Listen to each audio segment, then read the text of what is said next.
Soti, and welcome to our weekly online Dhamma group, where we read and study together Buddhist texts. As always, Venerable Dhamma very kindly joins us to give us context, explanations, and answer our questions as we read. He's residing in Sri Lanka at the Meditation Center, which is currently undergoing renovations and expansions to give space for many meditators. We're currently reading the Discourses by the late Venerable Mahasi Sayadaw on the Dhammacakkappavattana Sutta, which he gave on different occasions 63 years ago, and which are compiled into one book. It was translated by U Kole and edited by Venerable Bhikkhu Pesala. After 1 hour of reading, we will stop and have time for discussions and asking questions. Now, before we begin, we will request a Refuge in the Triple Gem and the 5 precepts from Venerable Yuttadhammo.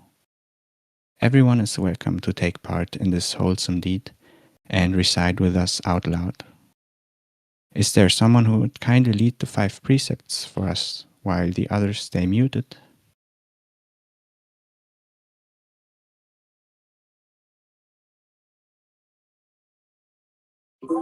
I would like to. Thank you, Sanda. You may start when you're ready. Ahang bante ti saranena saha pancha silani yajami. Dutiyampi ahang bante ti saranena saha pancha silani yajami. Tatiyampi ahang bante ti saranena saha pancha silani yajami. Namo tassa bhagavato arahato samma sambuddhassa. Namo tassa bhagavato arahato samma sambuddhassa. Namo tassa bhagavato arahato samma sambuddhassa. Namo tassa bhagavato arahato samma sambuddhassa. Namo tassa bhagavato arahato samma sambuddhassa. Namo tassa bhagavato arahato samma sambuddhassa. Buddhang saranang gacchami. Buddhang saranang gacchami. Dhammang saranang gacchami. Dhammang saranang gacchami. Sanghang saranang gacchami. Sanghang saranang gacchami. Dutiyampi buddhang saranang gacchami. Dutiyampi buddhang saranang gacchami. Dutiyampi dhammang saranang gacchami. Dutiyampi dhammang saranang gacchami. Dutiyampi sanghang saranang gacchami. Dutiyampi sanghang saranang gacchami. Tatiyampi buddhang saranang gacchami. Tatiyampi buddhang saranang gacchami. Tatiyampi dhammang saranang gacchami. Tatiyampi dhammang saranang gacchami. Tatiyampi sanghang saranang gacchami. Tatiyampi sanghang saranang gacchami. Tisarnagamanang nititang. Ama bante. Panatipata veramani sikkhapadang samadhiyami. Panatipata veramani sikkhapadang samadhiyami. Adinadana veramani sikkhapadang samadhiyami. Adinadana veramani sikkhapadang samadhiyami. Kamesu micchācara Veramani Sikkhapadang Samadhiyami. Kamesu mičāčārā veramani sikkhapadang samadhiyami. Musavada Veramani Sikkhapadang Samadhiyami.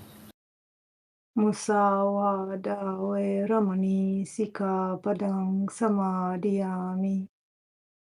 Surameraya Manja Pamadatthana Veramani Sikkhapadang Samadhiyami. Sura meraya majapamadatthana veramani sikkhapadang samadhiyami. Imani Pancha Sikkhapadani Silena Sugating Yanti Silena Bhoga Sampada Silena Nibuting Yanti Tasma Silang Visodhaye. Sadhu, sadhu, sadhu. Sadhu, sadhu, sadhu.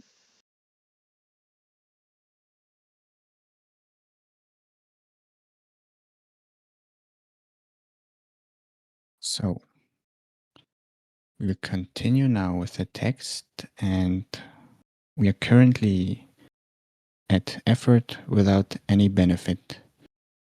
And the paragraph starts with, before the appearance of the supremely enlightened Buddha.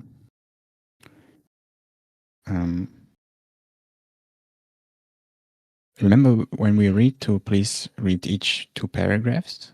If these are short, you can read one more. And to take a pause between each paragraph, especially if they are very long.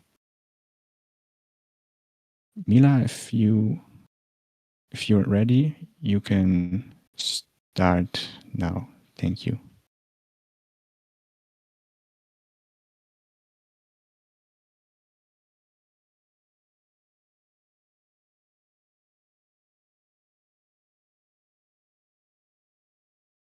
I think I don't see her. Okay. Zach, you will be starting today. Effort without any benefit. The practice of self-mortification does not lead to one's own welfare. Not only is it not concerned with the higher ideals of morality, concentration, and wisdom, it does not even give mundane benefits.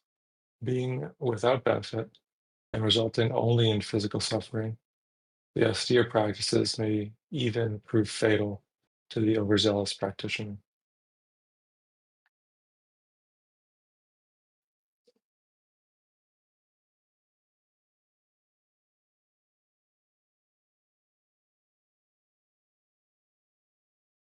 Before the appearance of the supremely enlightened Buddha, it was widely held the middle country of India that self-mortification was a noble, holy practice that led to liberation from the evil effects of unwholesome karma. A group of 5 ascetics also held that view.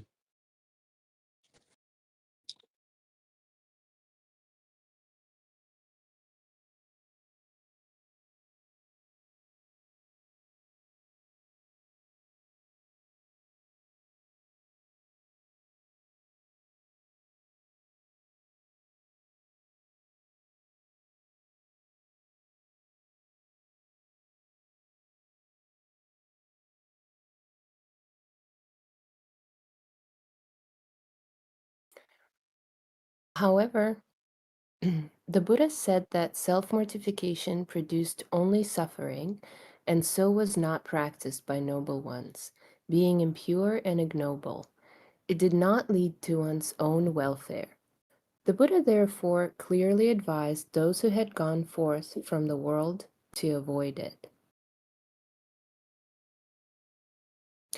A definite pronouncement regarding the unworthiness of the extreme practice of self-mortification was necessary at that stage, because not only was it universally held that only self-mortification would lead to higher knowledge, the group of 5 ascetics had also accepted this belief. As long as they held fast to this view, they would not be receptive to the doctrine of the Noble Eightfold Path. Hence, the open denunciation by the Buddha that self-mortification was profitless, leading only to physical suffering.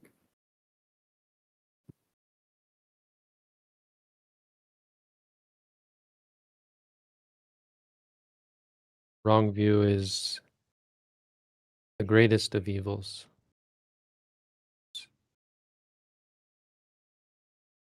Biggest obstacle to overcome. Many people have wrong views that are easily shaken, so sometimes it's easy to help people to see the errors of their views. But there's this type of wrong view this quality of wrong view called niyata, means where it is firm or fixed, certain, where one has a certainty about one's views, not just full of doubt and thinking maybe this, maybe that, but really truly believes something.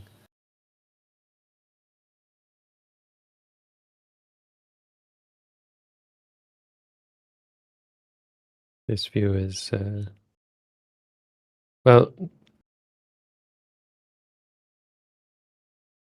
some views are probably not that dangerous, so they're not all equal. But when you cling to a wrong view, just the clinging to it is a distraction, because the mind is focused in the wrong way. But if you have a wrong view, like torturing yourself is the path to enlightenment, or many of the other views of what is the ultimate good, views about the path, this is the path that one should follow, like theistic views about how to behave to go to some eternal heaven, these ones are particularly dangerous.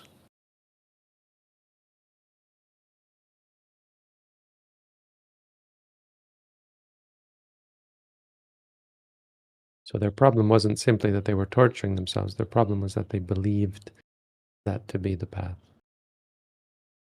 Because it's the wrong path. The distraction, the mental activity, the mental inclination kept them from finding the right path.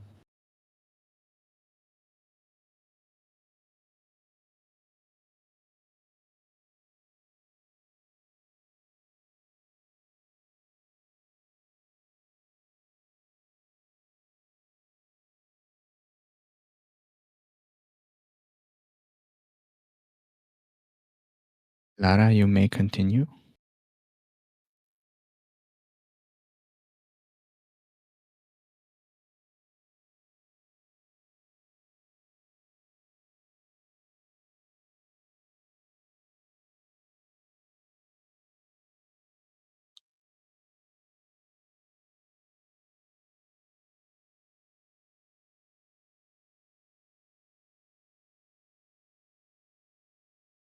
Oh, okay, then Sanda. The first extreme practice gives free rein to the mind and body and is therefore to be regarded as too lax. A mind that is not controlled by concentration or insight meditation is liable to sink into pursuit of the sensual pleasures. I heard that some teachers teach the practice of relaxing the mind, giving it a free rein. However, the nature of mind is such that it requires constant guarding. Even when constantly guarded by meditation, the mind wanders to objects of sensual pleasures. It is obvious that left to itself unguarded by meditation, the mind will engage in thoughts of sensual pleasures. So notice his language. He's not saying control the mind, right? So he says there's these teachers who do the wrong thing of telling their meditators to relax the mind, giving it free rein, let it do whatever it wants. We're not really denying that, but without guarding that type of instruction of relaxing, giving the mind free rein is of course inherently dangerous. But we're not saying stop the mind. And he says that. He says even when guarding, because he uses the word guarding, which is such a good word. I mean, guarding is one of the characteristics of mindfulness.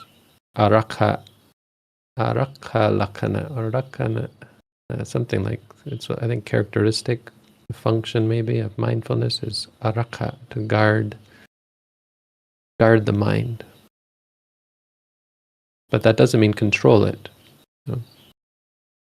So even when you guard the mind, it's still going to wander. He points that out. And this is important for an understanding of what we mean by mindfulness. We don't mean stop the mind from seeing and hearing and smelling and tasting and feeling and thinking even. We're not trying to stop the mind from thinking, but we're guarding it. Like a little child. You let the child wander, but you constantly are tapping it. Well, with children you do have to actually say no. Mindfulness isn't quite like that. But the reason why it works and how mindfulness works is not by saying no to the mind, but by purifying the wandering interactions of the mind. The mind has wandering interactions. It wanders from one thing to another, but it's sticky. It's polluted. So it experiences seeing, and there's liking arises with the seeing. The seeing isn't the problem. So wandering from one experience to the next, which the mind does, is not inherently problematic. The problem is when the mind experiences something without mindfulness, without the guarding. It's like if you have a prisoner and they have a visitor. The prison guard has to watch the prisoner. They let the prisoner meet with their guest, but they have to watch them, because otherwise maybe the guest will pass them something, or something bad will happen, So you let the mind wander, but you guard it. Mostly parenting, I think, should be like that as well. Not so much saying no, but just guarding and teaching and directing. So we don't change experiences. We don't say, okay, no, I'm not going to experience that, or force my mind not to experience this or that. We're cleansing, purifying the experience by simply directing the mind. That seeing is just seeing, hearing is just hearing. The moment of seeing, we remind ourselves, this is seeing. That cleanses the experience. The experience is no longer, this is good, this is bad, this is me, this is mine. The experience is, this is this. It is what it is. That pure experience is the goal. It's a very good description that he gives.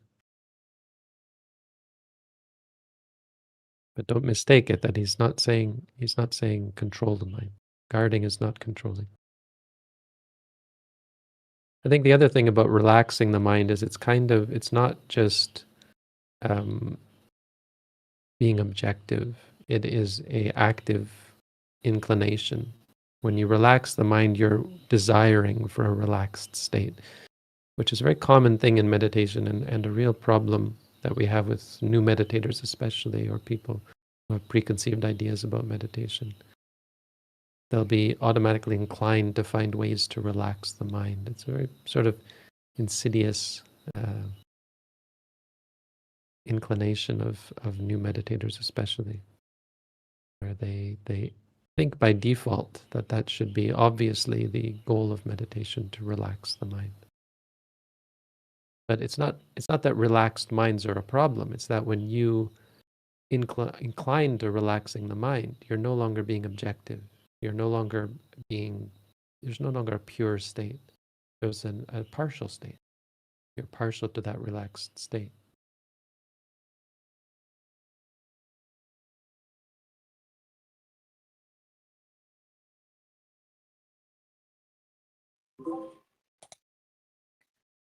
The second extreme practice inflicts suffering on oneself through denial of normal requirements of food and clothing. It is too rigid unbending, depriving oneself of ordinary comfort, and is thus to be avoided too. Yeah, the thing to note about torturing yourself is that it doesn't actually, well, it doesn't purify, it doesn't cleanse the mind, let's put it that way, but it doesn't, in general, it doesn't bring any benefit. It doesn't do what it sets out, or doesn't provide lasting freedom from desire, let's say. So the purported claim is that when you torture yourself, you're free from desire, and that's possibly true, right? Because you're inclining towards pain, and so there's never going to arise a liking of that pain. You find things that you don't like, and you do them. Think of something that you don't like, do it. And as people say in the West, it builds character. It's supposed to build character. It doesn't do what it's supposed to do. It doesn't make you less inclined to craving, less inclined to desire. It's just that during the time that you engage in it, you appear to be very pure, I guess, in a way. I think you could argue that it probably feeds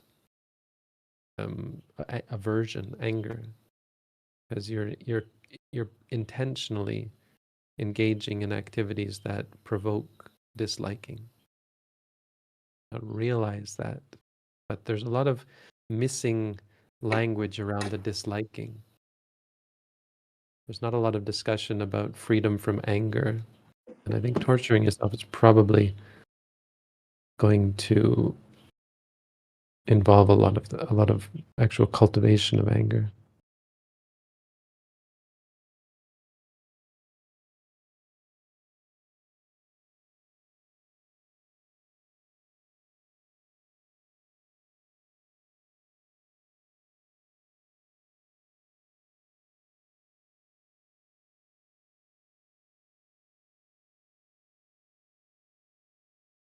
Lara, are you able to continue for us? And then we would go on with Edith.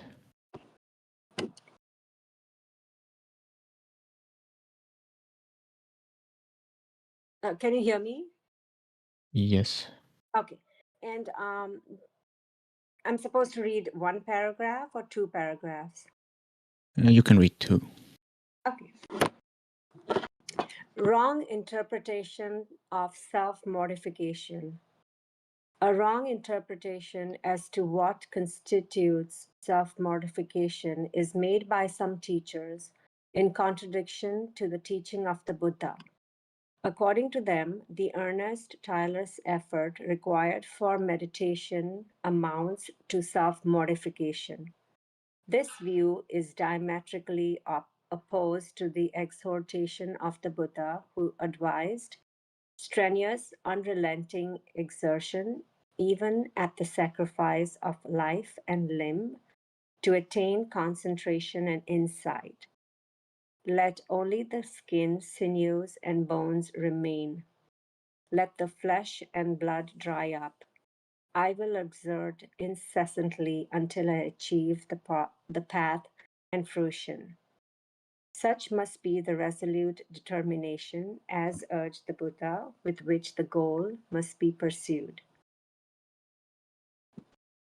Strenuous and relentless effort in meditation practice to achieve concentration and insight should not be misconstrued as a form of self-mortification. Leaving aside meditation practice, even keeping the precepts, which entails some physical discomfort, is not to be regarded as a practice of self-mortification.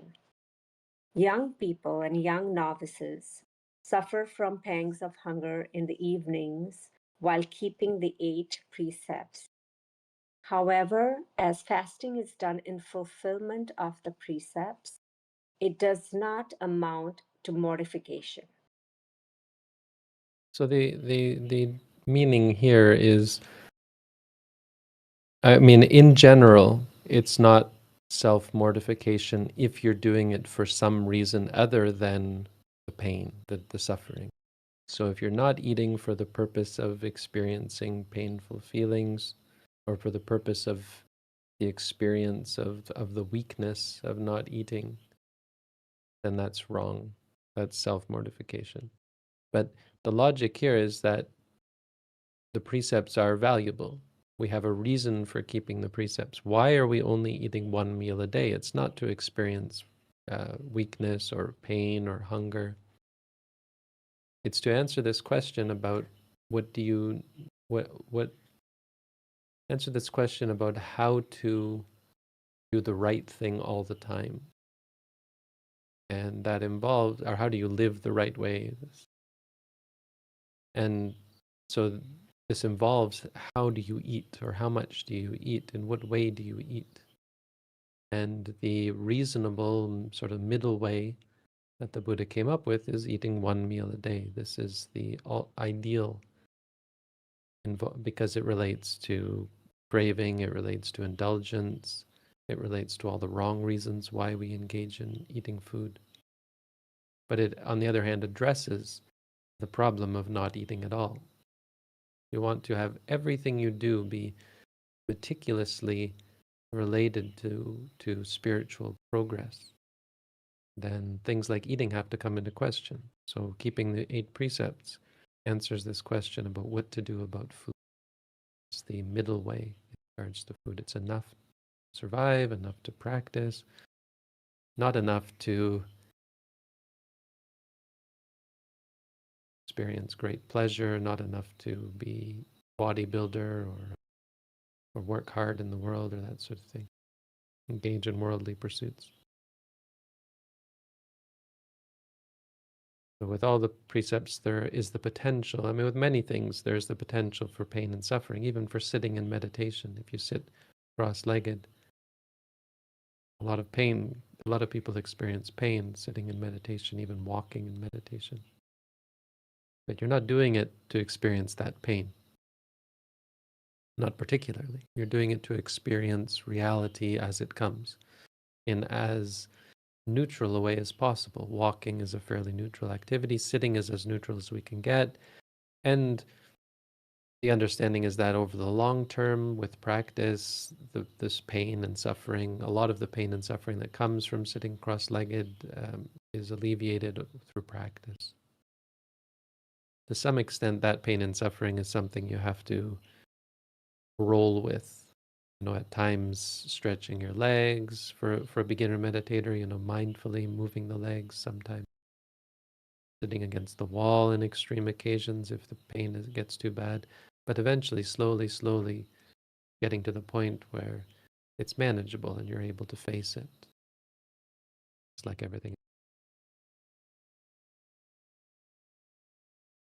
But we've talked about this. It's not self-mortification just because something you do leads to pain and suffering. It's the inclination or the intention to do things or experience things that are unpleasant, meaning that unpleasantness is valuable.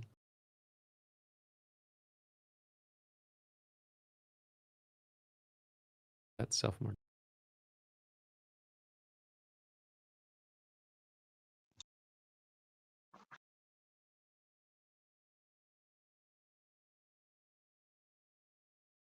For some people, the precept of abstaining from taking life is a sacrifice on their part, since they suffer certain disadvantages as a consequence, but as it constitutes the good deed of keeping the precept, it is not to be viewed as a form of self-mortification. In the Dhammacakkappavattana Sutta, the Buddha explains that such acts of self-sacrifice in the present are bound to produce beneficial results in the future. The Buddha said, "In this world, some people abstain from taking life, causing some physical and mental sufferings to themselves. They adopt the right view of not killing, for which they have to suffer physically and mentally. These people, thus, voluntarily going through suffering to keep the precepts will, after passing away, attain the higher abodes of the deities. These 10 meritorious deeds are known as good practices that produce beneficial results after death through suffering in the present.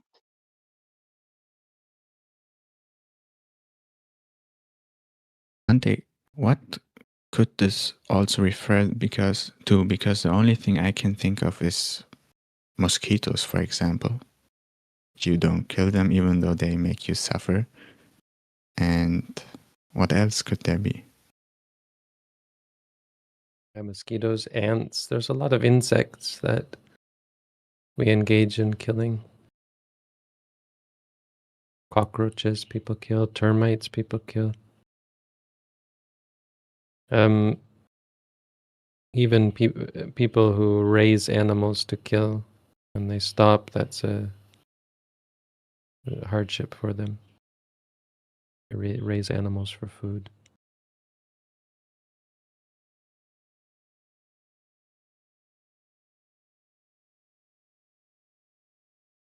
Yeah. Thank you. I mean, a lot of people living in cities often don't have the same problems as those living in rural areas. The issues of snakes. Snakes are an issue. I had a snake recently. I don't want to talk about it. But there's, yeah. Mosquitoes is a good one.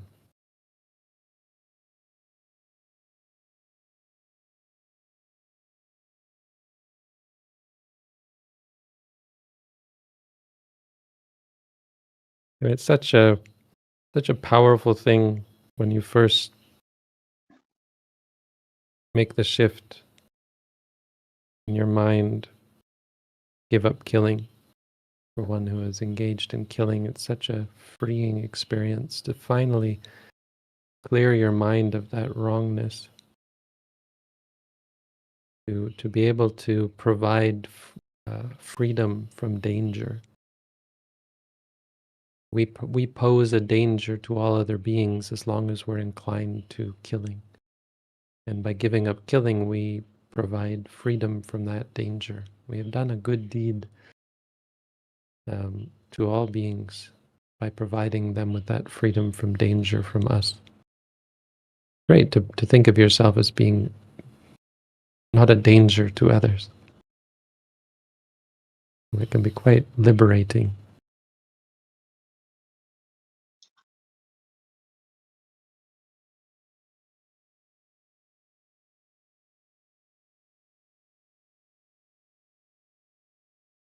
There's a story of there's a story of Sakka, how Sakka became king of the gods, and at the end of the story, one of his wives, when he was a human being, was reborn as a bird because she was very vain. Everybody else went to heaven, but one of the women involved with the story, there was this large group of people in the village, and they all went to heaven except for her. She was reborn as a bird. And so Sakka went down to the human world and told her, look, you've been born a bird because you were pretty vain. You should do good deeds and not do bad deeds to be reborn in heaven. Keep the precepts and don't kill. And so she did her best to find ways to stay alive without eating fish as a bird, one of those birds that live by the water and eat fish. But she was, of course, very weak. And one day, much time later, he came down to test her, and he transformed himself into a baby fish, or a little fish, and he lay on the water, on in the mud under the water, in front of this bird, as though dead. And she looked and she saw this little fish, and she was excited. She said, "Oh, a fish for me to eat. This one's dead." And then Sakka wiggled a little bit, and she said, "Oh, that one's alive. I better avoid it." And she avoided it. And he was very impressed by her determination to keep the precepts.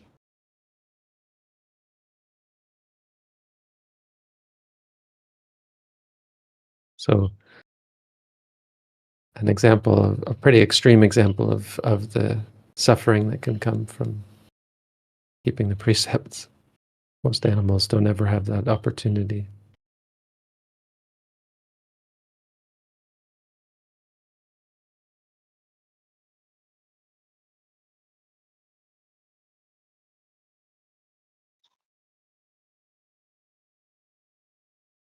Any practice that promotes morality, concentration, and wisdom is not profitless, and it's not self-mortification, but is beneficial and in line with the middle path, which should certainly be followed. It should definitely be noted that those practices that do not develop morality, concentration, and wisdom, but which only result in physical suffering, constitute self-mortification.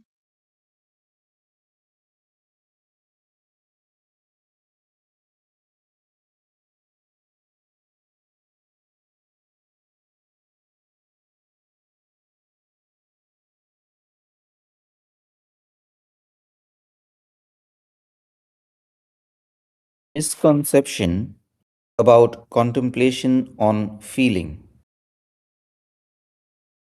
There are some who hold the view that contemplating pleasant feeling constitutes indulgence in sensual pleasures, while contemplating painful feeling constitutes self-mortification. Thus, they hold that one should avoid both of them and on contemplate only contemplate on equanimity. This is an irrational misconception unsupported by any textual authority.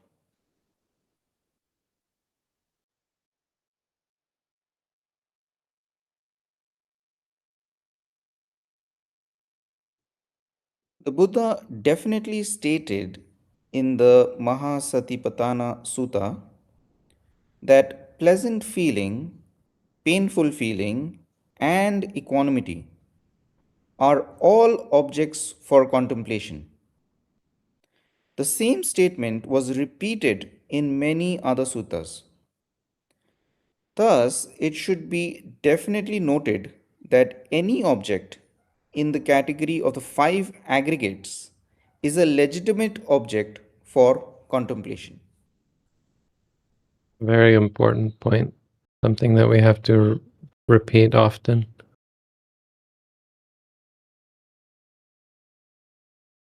Painful, pleasant, and neutral feelings all should be noted. I mean, it goes the other way as well,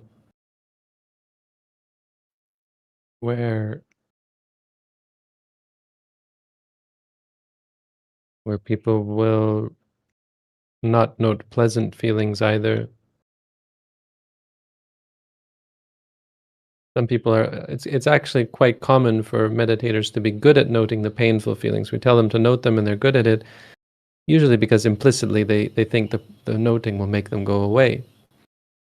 But don't want to note the pleasant feelings, because they notice that when they note the pleasant feelings, they often disappear, and they make that association that noting will make the feelings go away. So I don't want to note the pleasant ones. I mean, it might not be articulated explicitly like that, but there's the inclination against noting, or often just a neglect of not even thinking that you should be noting pleasant feelings. It's quite common.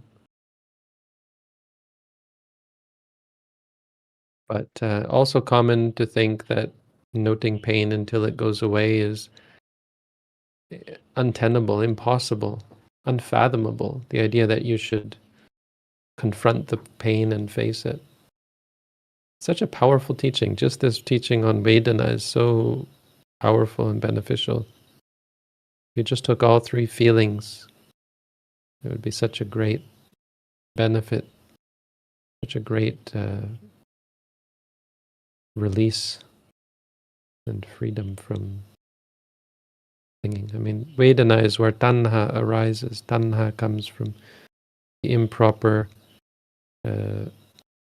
attention to Vedana, When you conceive of Vedana as pleasant, as good, as bad, as me, as mine, that's where tanha meaning craving, a clinging to it, a thirst for it, which of course leads to clinging, which then leads to doing, which leads to suffering.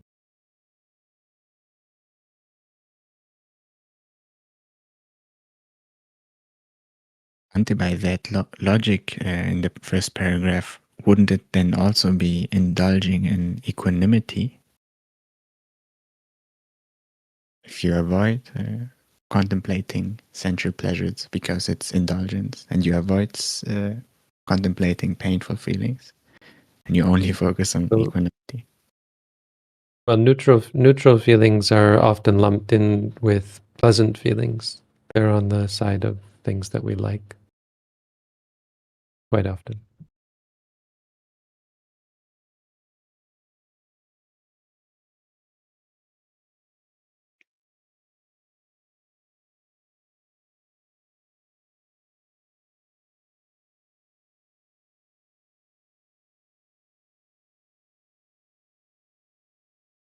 The view of a meditation teacher.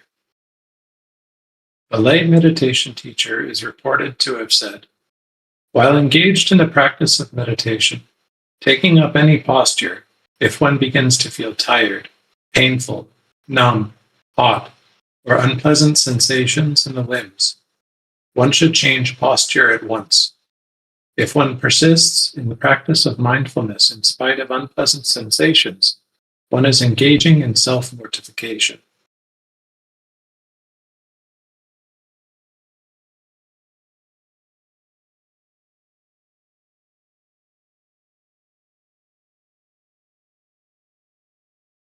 This statement was apparently made considering the welfare of meditators. Nevertheless, it must be said that it is unsound and ill-advised.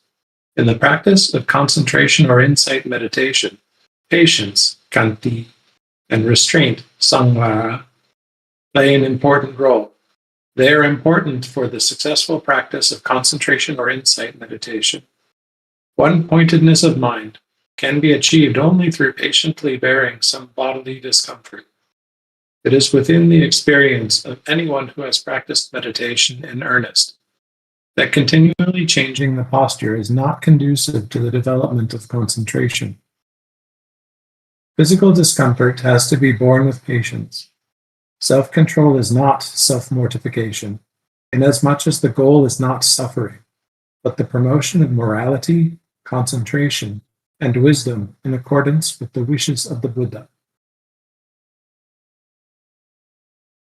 Yeah, this is, it's a powerful statement, a powerful reminder that if you do actually put it into practice, you can see the difference between constantly changing posture and sticking with the experience patiently.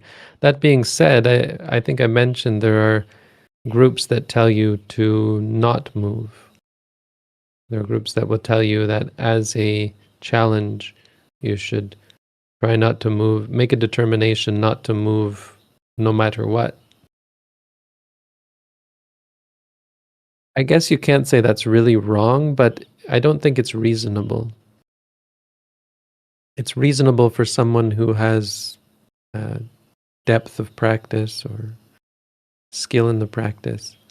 But I don't think it's valuable for new meditators to force through. I mean, it becomes the equivalent really of self-mortification because you stop being mindful. You have to be facing your experience, and to be reasonable, you have to be in a position where you're able to face them. The reasonable way is to move when you have to, move mindfully, so shift and adjust your posture when you have to.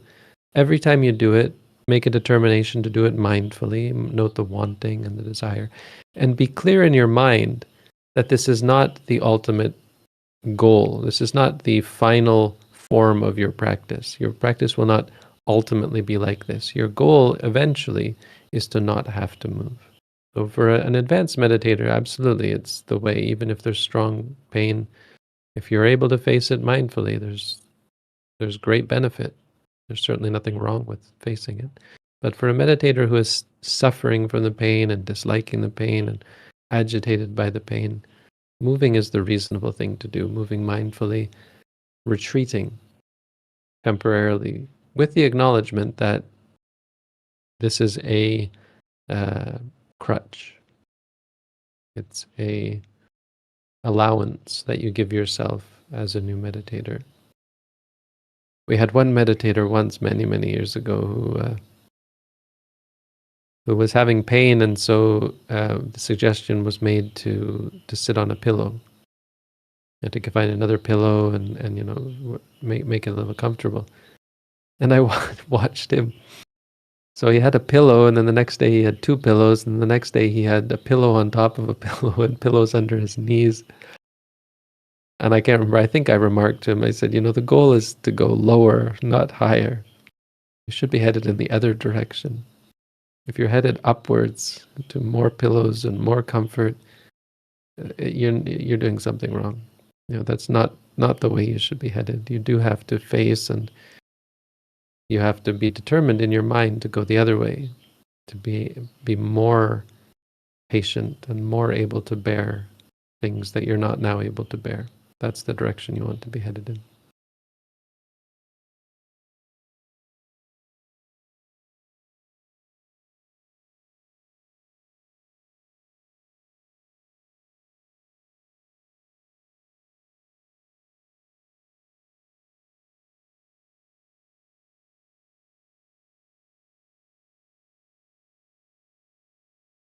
The Blessed One desired, if possible, an even more relentless effort to achieve the highest goal of arahantship in one continuous sitting, uninterrupted by any change of posture.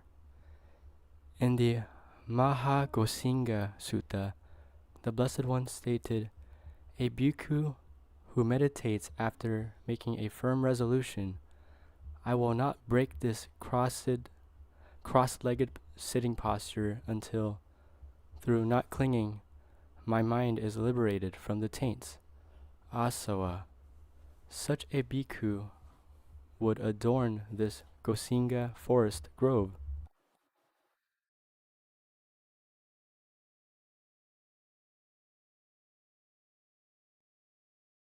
Thus, to state that patient contemplation of painful feeling is a form of self-mortification is to denounce those meditators who are following the instruction of the Buddha. It amounts to the rejection of the Buddha's words and discourages the efforts of meditators who could achieve concentration and insight only through patiently bearing the pain brought about by not changing their posture.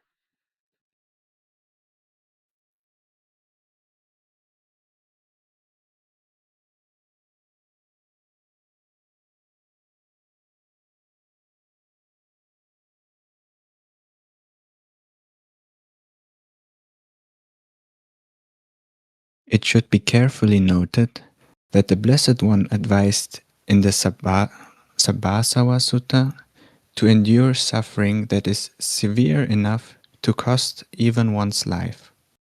In the commentary to the sutta, it is mentioned that the elder Loma Sanaga persisted in this meditation practice, even when enveloped by snowflakes while sitting in the open, round about the full moon of January-February.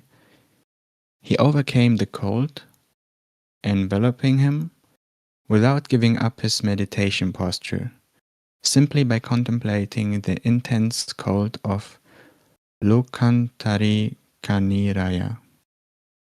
Such examples of forbearance while engaged in meditation abound in the suttas.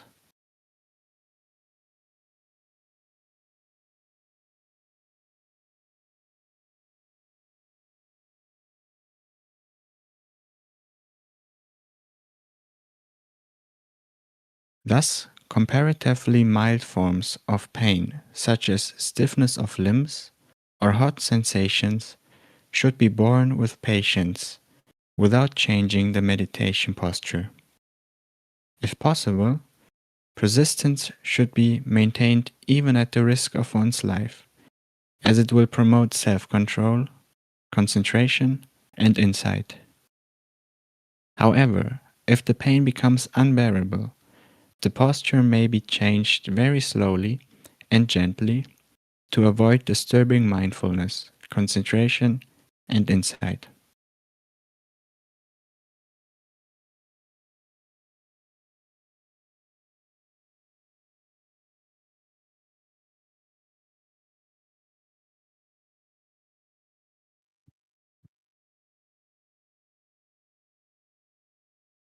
Those practices that are not concerned with the promotion of morality, concentration, and wisdom, but which are undertaken only for more suffering, are definitely forms of self-mortification. On the other hand, arduous efforts, however painful and distressing they may be, if they're made for the development of morality, concentration, and wisdom, do not constitute self-mortification.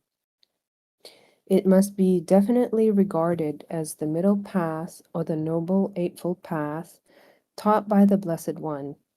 The Blessed One himself, after avoiding the two extreme practices, indulgence in sensual pleasures, which is too lax, and self-mortification, which is too rigid, reached enlightenment by following the middle path.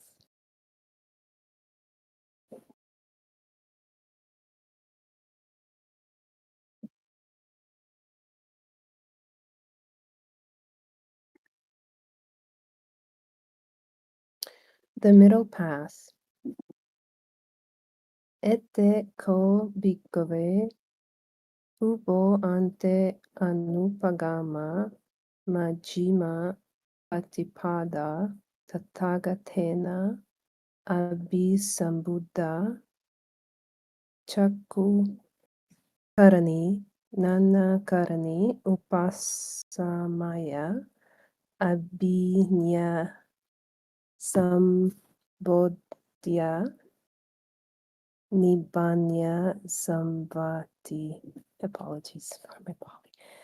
Bhikkhus. Good. Mhm. That was pretty good. Bhikkhu. Okay, thank you. Bhikkhus, avoiding these two extreme practices, the Tathagata has gained the penetrative knowledge of the middle path, which produces vision and knowledge, leads to peace, to higher knowledge, enlightenment, and the realization of Nibbana.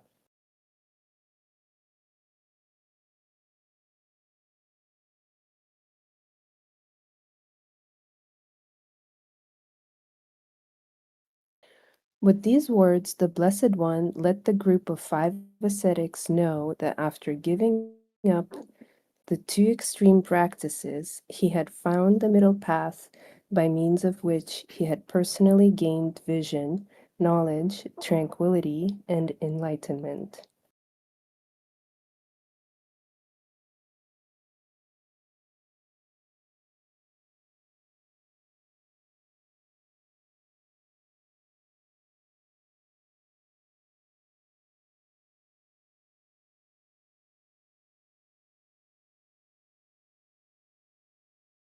Zach?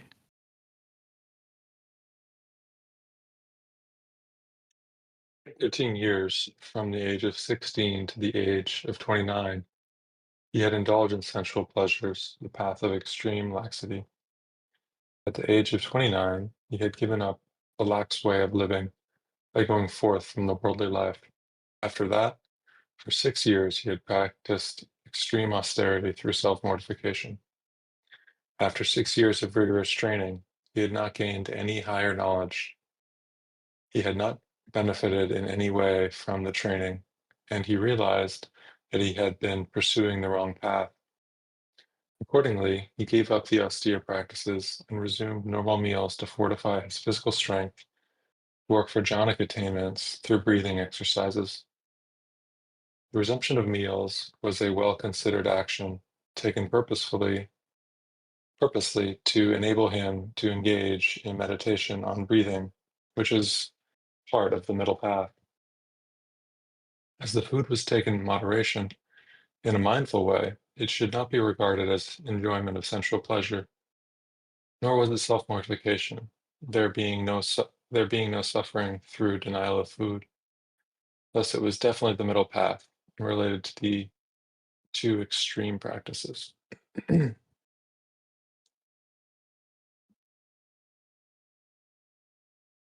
On regaining physical strength through taking normal meals, the Blessed One worked 4 in 1 the 4 jhanic attainments.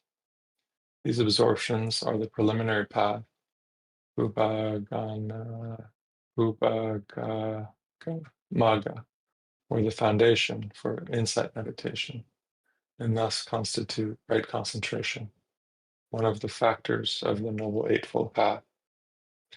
Based on this foundation of right concentration, the Blessed One, with his fully concentrated mind, developed insight and right understanding. In this way, he personally realized the 4 paths of sainthood and discovered the Noble Eightfold Path, not through rigorous abstention from food, nor through the enjoyment of sensual pleasures, but by following the middle path. He stated, therefore, bhikkhus, avoiding these 2 extreme practices, that Tathagata has gained the penetrating knowledge of the middle path, by which he meant that he had gained the knowledge of the middle path, which is neither too lax nor too rigorous, by abandoning the 2 extreme practices. The 2 extreme paths are wrong and must be avoided.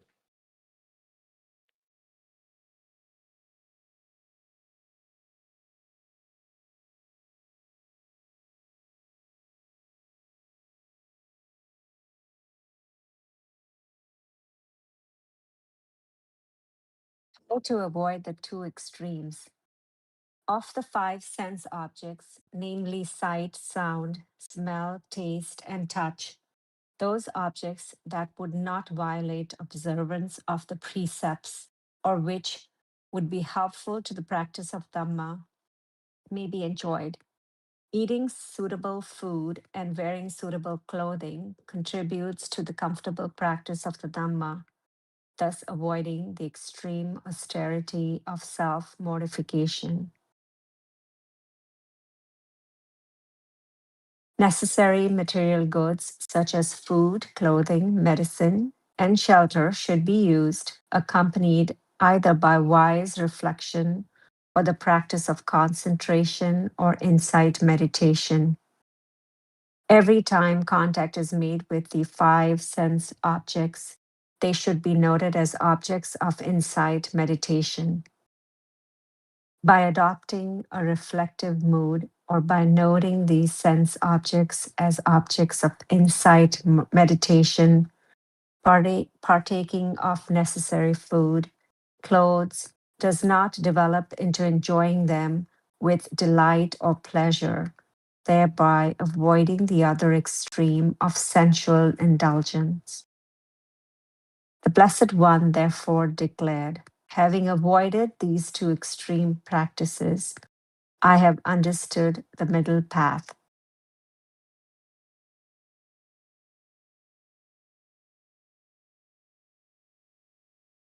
I think we can stop here. We pretty much hit the hour. Sadhu, and thank you everyone for reading. Sadhu.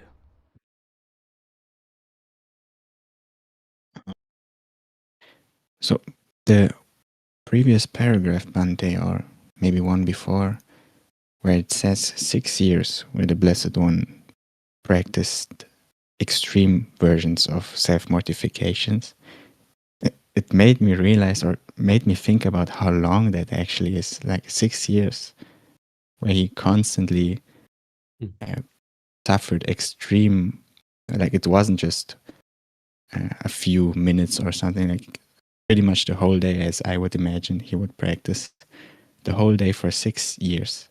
He would extremely torture himself. And then it also makes me think how he suffered during his time as a bodhisattva, which was even more extreme during this you can't even say how long. It was countless, the time where he suffered for even more, much more. So yeah, just something that came to mind.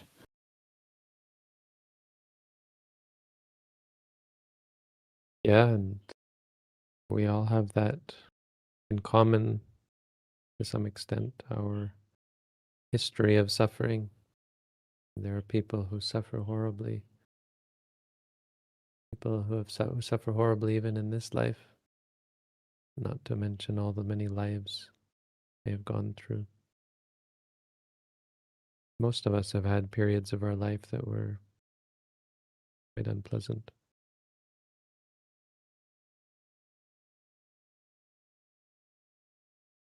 So it's all well and good that you've moved past them, but this isn't the last time those experiences are coming. This isn't the last life for most people.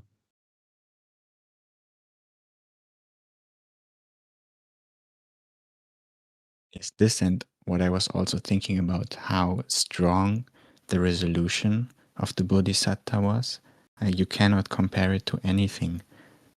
You can't imagine. There's nothing where I was ever as convinced as the Bodhisattva was when the first time he decided to become a Buddha. Yeah, well, the story is that he was already beyond most people who've come to Buddhism in this day and age, or even in the Buddhist time.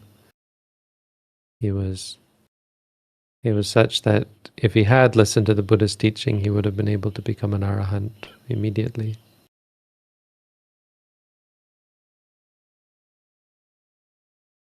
And that's before he did all that work.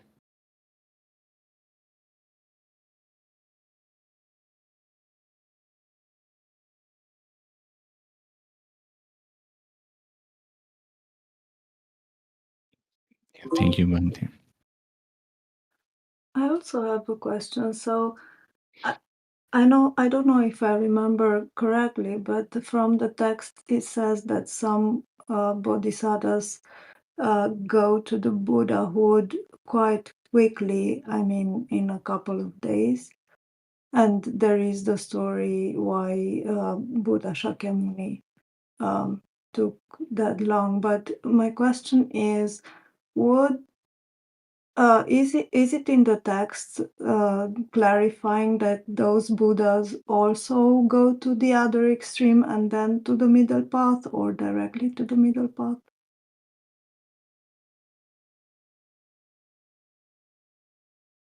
I think you can't reasonably say that it's the same for all Buddhas, right? That it's not as though every single Buddha in the history of Buddhahood or in samsara has always not been like this Buddha. I mean, having one outlier, one strange, unique case means that all cases are probably unique. Because the other thing is that the Buddha said that not only in this life did he try these ways of torturing himself. If I remember, there's text where the Buddha says, even in past lives, he's tried all of these ways of torturing himself. And so it's quite likely that other bodhisattvas did that as well. But the general idea is that the norm for a bodhisattva is to become enlightened immediately after leaving the home life. It's just that in this case, there was some obstructing karma that was directly related to the view that torturing oneself is the way of the spiritual, the way of the religious.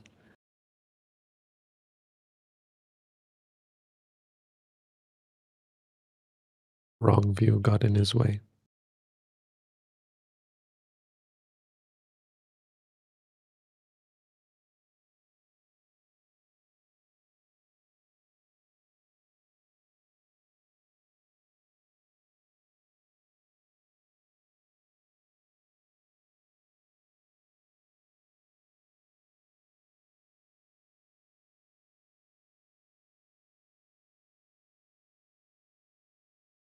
So we invite everyone to now start asking their questions on YouTube and on Discord.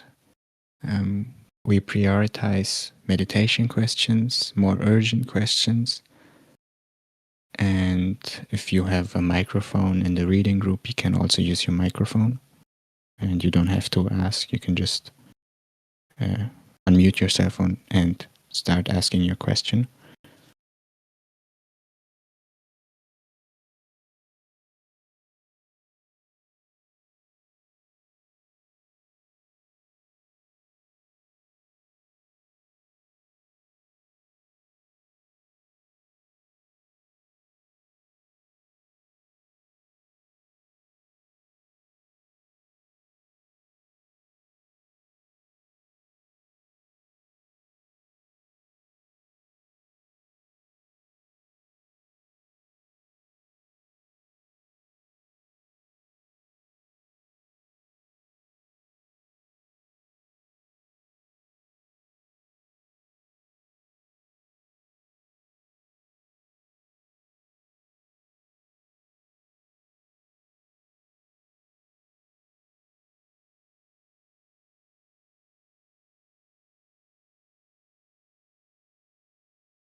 Ante, the first question we have: when craving arises and we note wanting for some time, but the craving does not go away, what else is recommended to avoid indulging in the craving?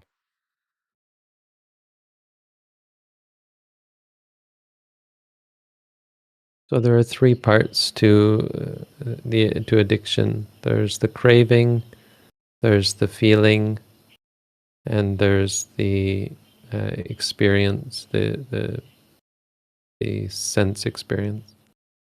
So there's seeing, hearing, smelling, tasting, feeling, one of those things. Then there's the pleasant feeling associated with it. And then there's the liking of that pleasant feeling. So it's not just the liking. You can also note the happy feeling or the pleasure. And you can also note the experience of seeing or hearing or smelling or tasting or feeling. Those three are all to be noted. Don't be stubborn and focus just on the liking. And don't note things thinking that they're going to go away. That's not the point. This is an important lesson on your path, the lesson that your noting doesn't solve your problems. The noting doesn't make things go away. It does solve problems, but this is part of the solving, is learning and understanding about non-self. That's an important part in what's going to eventually help you learn to let go. Because letting go isn't just saying, I don't want this craving, get rid of it, make it go away. That's not the way to be free from craving. If it were, it would be a lot easier, but it's not. The path is one of learning and understanding and letting go by seeing that it's not worth it. So over the long term, you're going to get tired of it because you realize this craving, this desire is just not manageable. It's not controllable. And the things that I desire are also not controllable. So it's a long-term thing. If you really are looking for a solution, what is recommended is to undertake intensive practice. Intensive practice of mindfulness, especially at a meditation center, especially in the guidance of a teacher. It's a great way to, even just structurally, great way to support you in not indulging in the objects of your desire. I don't know if you've done our at-home course, but if you haven't, that's a great way to start. But if you have, or even if you're looking for, if you haven't and are looking for something more powerful, more deeply beneficial, well, we have a center here. I know for most people it's not easy to get to, but we have rooms, we have facilities, and there are other centers you can go to around the world that can help you as well.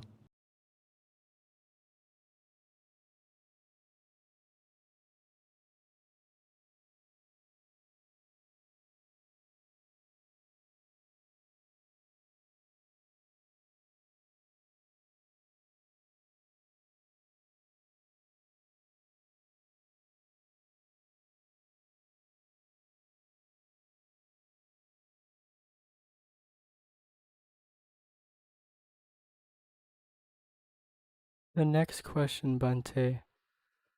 How does one deal with remorse in meditation? I am remembering many evil deeds that I performed before I was a Buddhist. I have been noting thinking, seeing, and pain. Yeah, so the answer, part of the answer is the same, that your progress on the path is not you making things go away. Your progress is seeing that they're impermanent, unsatisfying, and uncontrollable. So seeing that your mind is impermanent, unsatisfying, and uncontrollable is half of that. Seeing that you can't stop yourself from thinking about these things. Noting doesn't stop them from coming. There's nothing you have to do. It sounds like you're doing it. You just have to make the leap. Allow the insight to seep into your mind where you finally get it that you're not in control of these things. And they're not worth trying to control or trying to keep or trying to chase away. It's not worth it. You get tired of it. You stop trying to fix and trying to control, trying to have and trying to have not.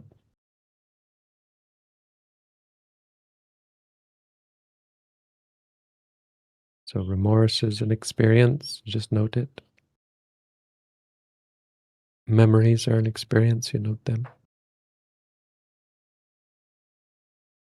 Learn to be objective about the experiences.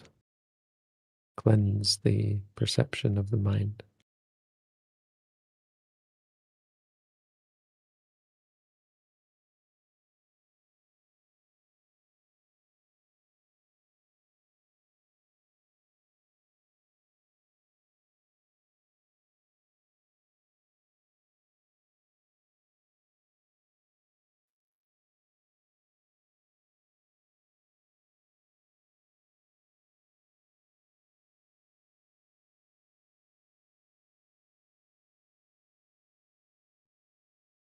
The next question, Bhante.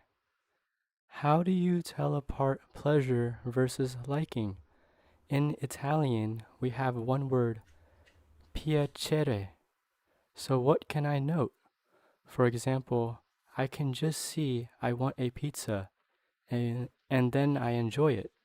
Or I'm disappointed if I don't have it.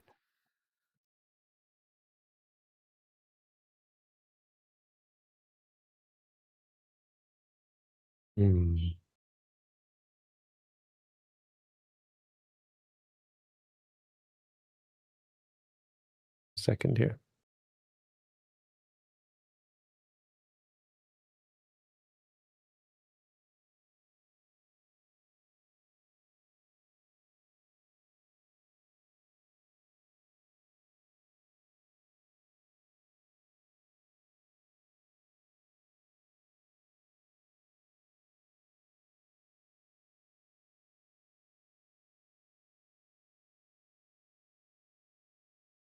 Well, there are different words. You just have to, in some cases, you have to give them your own meanings. or be clear in your mind what you mean by them. In English, it's not even that clear, simply because we muddy the waters as well. Now, the truth is that in many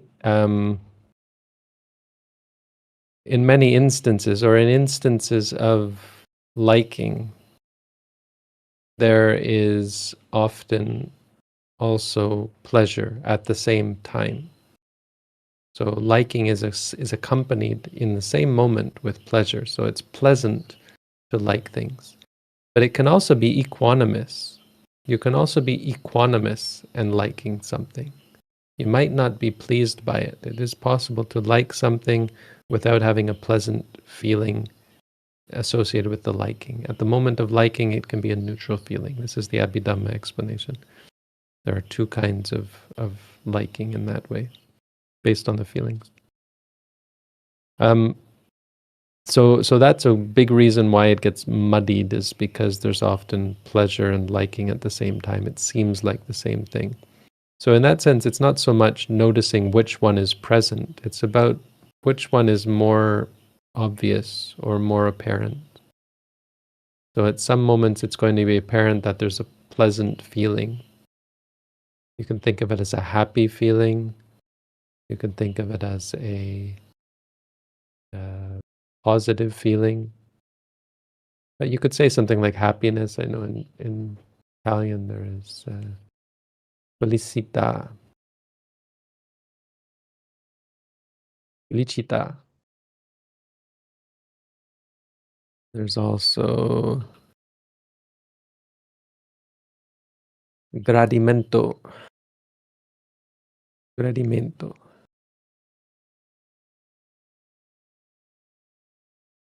Gusto. What is gusto? That's for liking, no? Gusto. Gusto. You can separate them out like that. For piacere. Piacere. That's probably more. That's probably more associated with the English pleasure. So you could use that as a word to denote when you're experiencing the feeling, when you don't notice the liking so much, because it's also possible to experience pleasure without liking it, especially if you're mindful. It's the same with pain. It's very uncommon for ordinary people to experience pleasure without liking. So a feeling of pleasure without liking it. And it's very uncommon for ordinary people to experience pain without disliking it. I mean, actually, that's not quite true, I suppose, because in sports, sometimes we can feel pain, or in weightlifting, you can feel pain. So there are cases where we can acknowledge, yeah, I didn't dislike that pain. It was not a problem for me. But both are possible. It's possible to have physical pain without disliking it. It's possible to have physical pleasure without liking it. So it's important to be able to note, the difference. Piacere is probably a good one for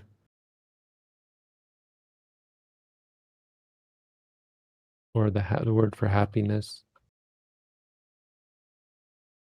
Felicità. I don't know. That's maybe not such a good one. Letizia.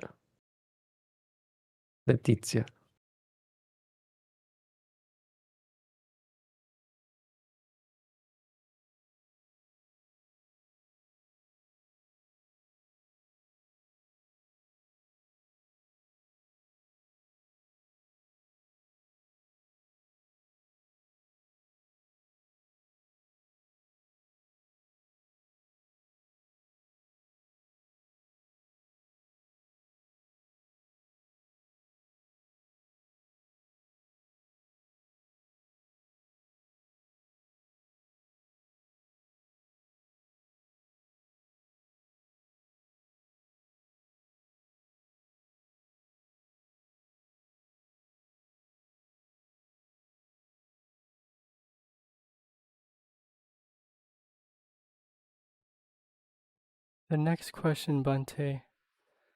My mind experience is that thoughts are endless and oceans may dry out at some point, but not the thoughts.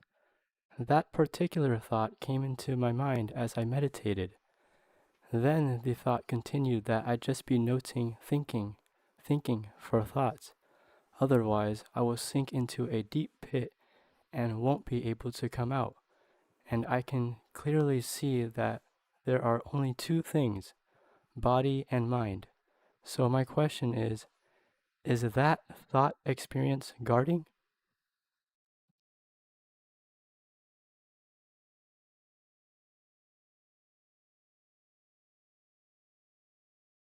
No, the guarding is the noting. The noting in and of itself is the guarding. These thoughts you have are kind of just a distraction. Like some thoughts like that are potentially superficially useful, but they're not guarding.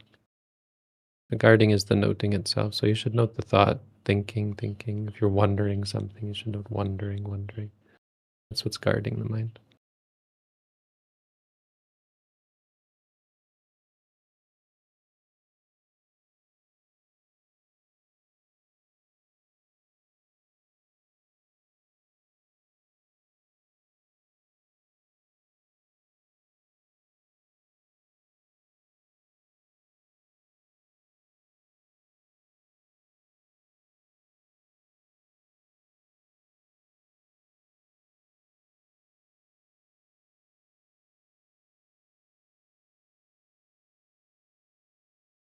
The next question, Bhante. Could you explain the difference between samatha and vipassana in our practice?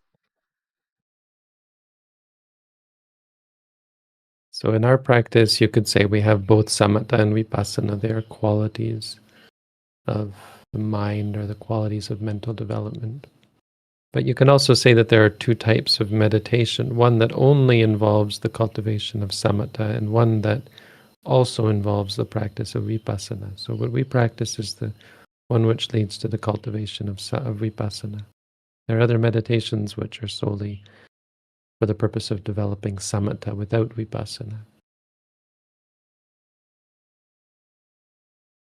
For our practice, in our practice, as you asked, the samatha is the tranquility of mind, the quietude of mind that comes from letting go. Ultimately, the most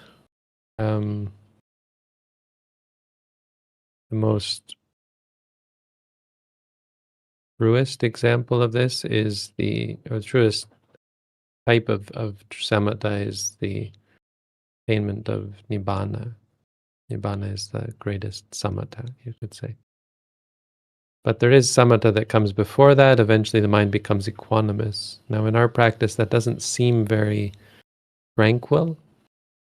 But at the time of experiencing it, when one gets to the point where one is truly equanimous, there may be from time to time some mental chaos, but there's no lack of tranquility. There's an unshakable samatha, in the sense that one is not moved or triggered by anything, seeing everything that arises internally in the mind or externally in the world around as just an experience that arises and ceases. It's a very powerful state.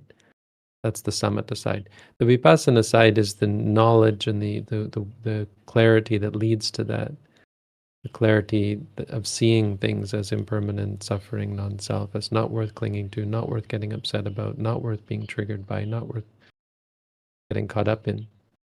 That's what leads to the equanimity. Or you could say they feed each other, they work together. The tranquility also feeds the clarity, or facilitates the clarity.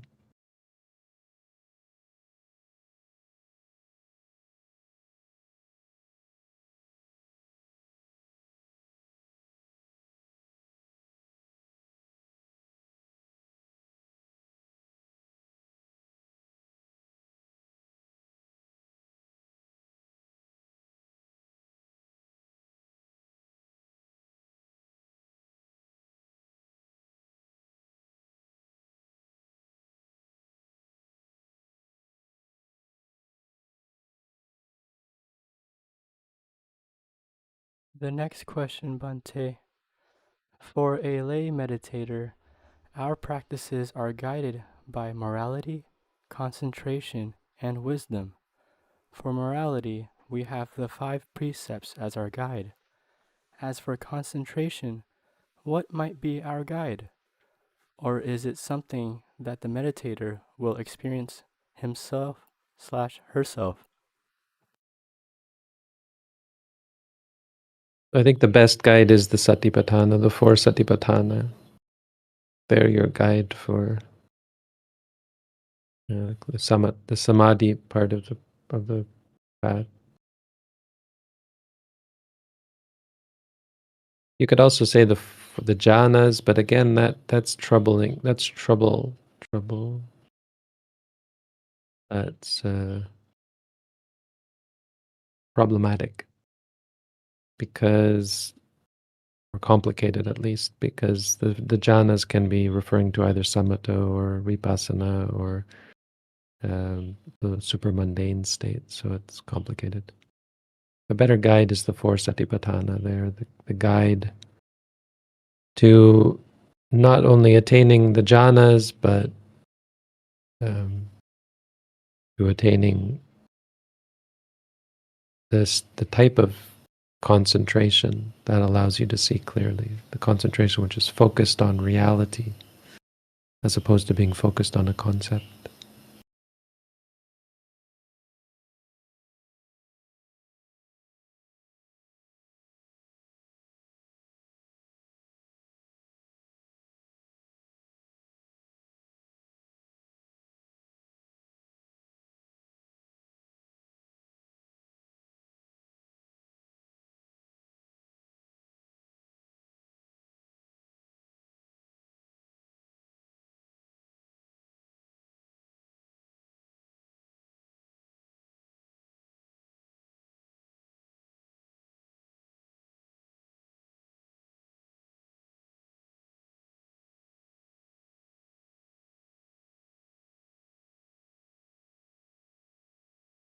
The next question, Bhante.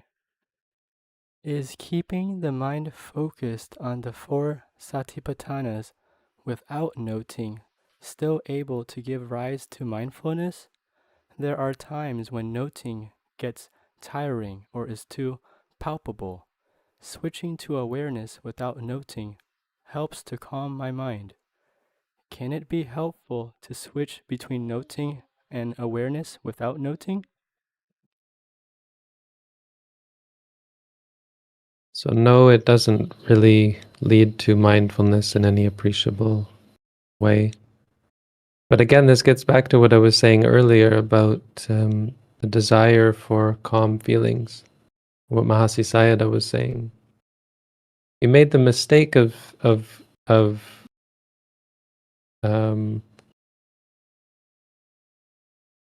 relying on the premise that, or the axiom you could say, that something which helps to calm the mind is valuable, or calming the mind is the goal, which it's not.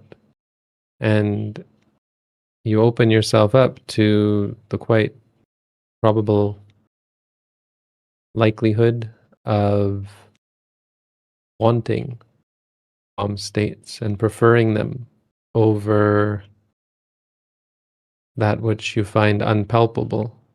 Find too palpable, whatever that means, but I guess too, I don't know, tiring. When in fact those experiences should be noted. You should note the experiences. When you think noting is tiring, noting itself is very light. It's feather light. There is no weight or stress to the noting. There's something else involved if you're tired of it. Noting is I mean, it's a very simple, it's a nothing, you know. It's just like a thought, really. But if there's weight to what you're doing, that means you're putting that weight on it. You're adding that weight. Maybe you're desiring to fix your problems, and so you're pushing for your problems to be fixed. Whatever it is, you should be noting that. There's something you're not noting, most likely. But that's the whole point. I mean, one thing you can think of that I'm constantly reminding meditators of is that training is meant to be difficult. If you were to go to a gym for the purpose of weightlifting, but say, I'm only going to lift weights that are comfortable for my muscles, that my muscles feel comfortable lifting. So anytime it gets tiring or actually strains the muscles, I'll reduce the weight. It's not very likely that you're going to benefit, because that's not how training works. Training works the opposite way. If you want your muscles to get stronger, you have to strain them. You actually, I think weightlifting is a kind of a good example, sort of, because you're actually you're tearing. I think muscles are built by tearing the muscle fabric or something like that. I don't really know. But every training is like that. Training in a skill, you have to be challenged in whatever that skill is. Sports, if you want to train in sports, don't do something easy, do something difficult until you get better at it. By doing something difficult, you cultivate skill. Meditation is no different. The problem is we don't see meditation as a training, not so much. We implicitly, maybe subconsciously, perceive meditation as a relaxation, a relief, a kind of a vacation.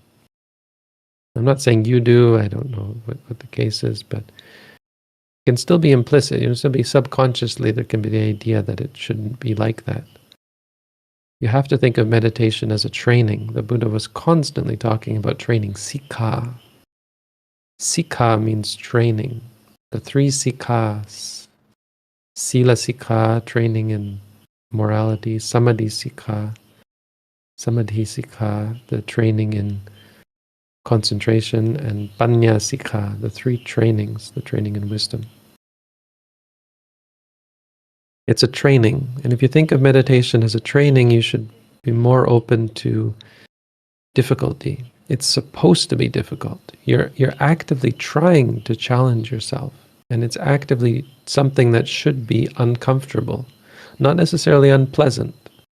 It can be pleasant at times, it can be unpleasant at times, but it should be uncomfortable in the sense that it challenges you.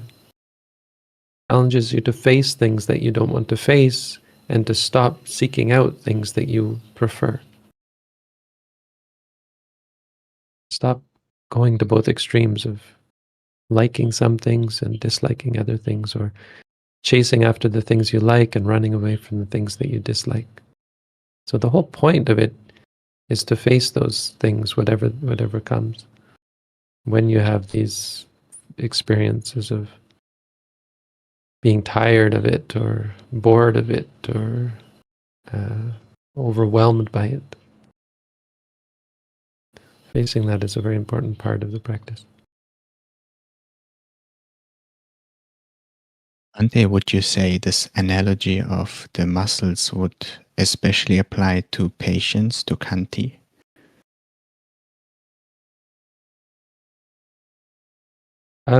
Yeah, I mean, it kind of falls apart. Muscles are not directly parallel to meditation practice.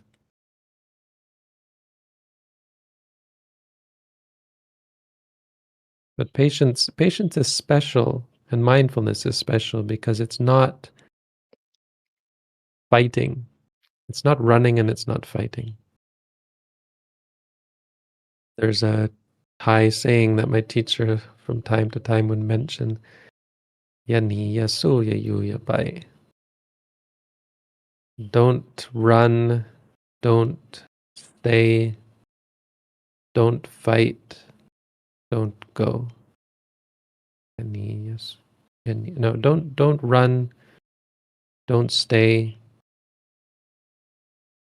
No, don't run, don't fight, don't stay, don't leave. Don't stay, don't go. Don't run, don't fight, don't stay, don't go. Don't run because of defilements or run from defilements. Don't stay under the power of the defilements. No need. Don't fight the defilements, or don't fight. Yeah, don't fight the problems. Don't run. Don't fight the problems. Don't stay under the problems, but don't leave them. Ignore them. Patience is special because it confronts without fighting, stands its ground, which is uncomfortable. We're always looking for a fix. We think of life as problems. Life is made up of problems to be fixed. But life is not made up of problems to be fixed. It's made of experiences to be understood. That's how we should look at it. So try and understand this experience that you're wanting to fix.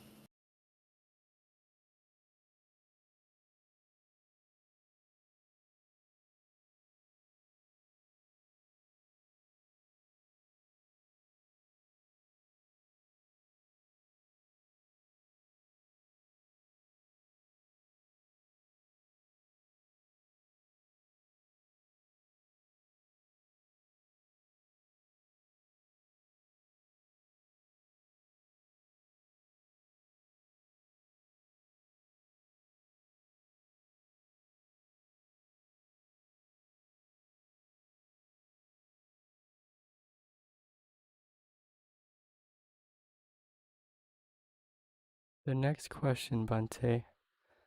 Does the first stage of insight only occur after the hindrances have subsided? I am making progress with the hindrances, but still strongly identify with my body.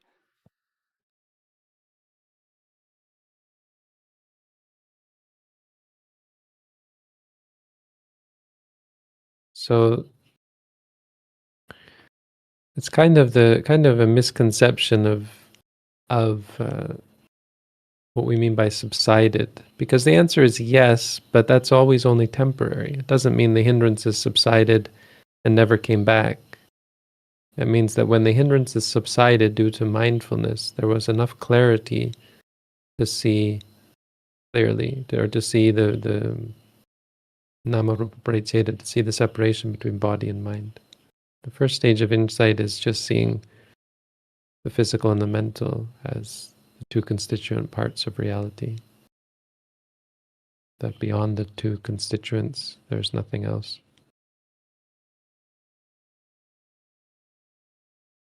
Doesn't mean you've given up self. Giving up self is what comes at Sotapanna. If you have a conception of this is my body or that's still just because you're not a Sotapanna yet. But Namarupa Pariccheda Jnana is where a person is able to see. It's like opening up a box. We have this box, most of us, or most people who don't practice meditation, and the box is closed, you can't possibly see what's inside of it. But once you open the box, you see. Mindfulness is like that. It's like this impenetrable box that we never see. You can never see it until you practice meditation. You can never see what's in the box until you open it. So because an ordinary person looks at reality in terms of people, places, things, entities, self, you could say, selves, entities. I am an entity, you're an entity, this sound is an entity, or this person, this experience. This food that I'm eating is an entity. Music I'm listening to is an entity, that sort of thing. This movie that I'm watching, the movie is a thing. So when you start practicing mindfulness, you see that all of those things are made up of experiences. And those experiences are mental and physical. That's Namarupa Pariccheda. It's not intellectual. I'm giving you an intellectual description. But it comes from practicing. You can't intellectualize it. That's just still looking outside the box. You haven't opened the box yet. But it's when you open the box, you see. There's the physical and the mental.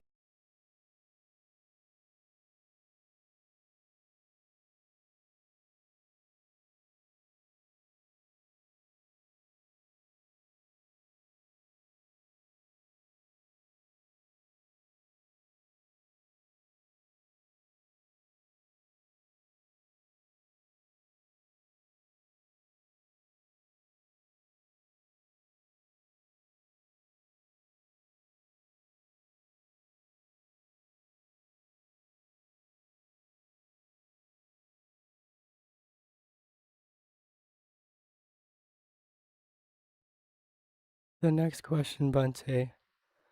Should one not strive to get more skilled in planning? For example, to find a job as an engineer or when taking a plane, just because ultimately nothing is controllable?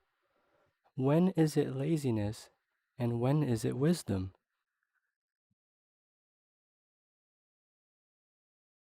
So nothing is controllable applies to experiences. It doesn't apply to conceptual ideas of planning and being an engineer and that sort of thing. Those are all things that obviously you can control.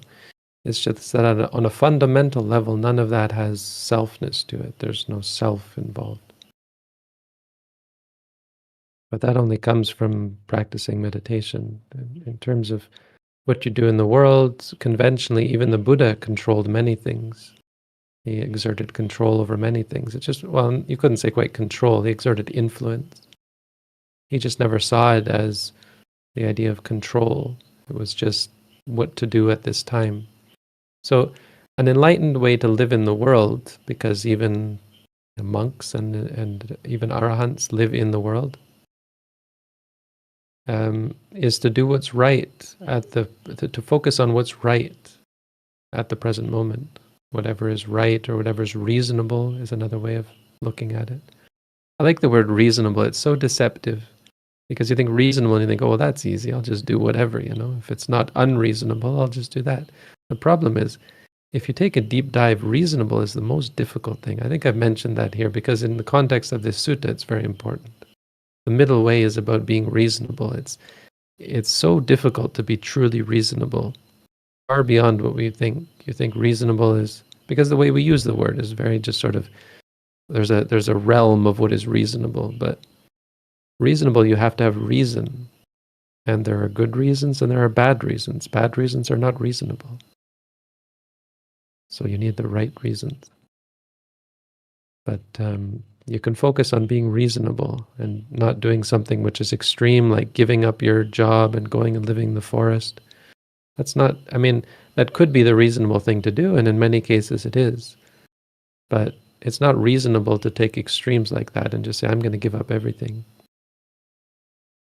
You do what is reasonable to the best of your ability. And the reason why you're not reasonable, that most of us are not reasonable, is just lack of clarity, lack of wisdom, lack of reason.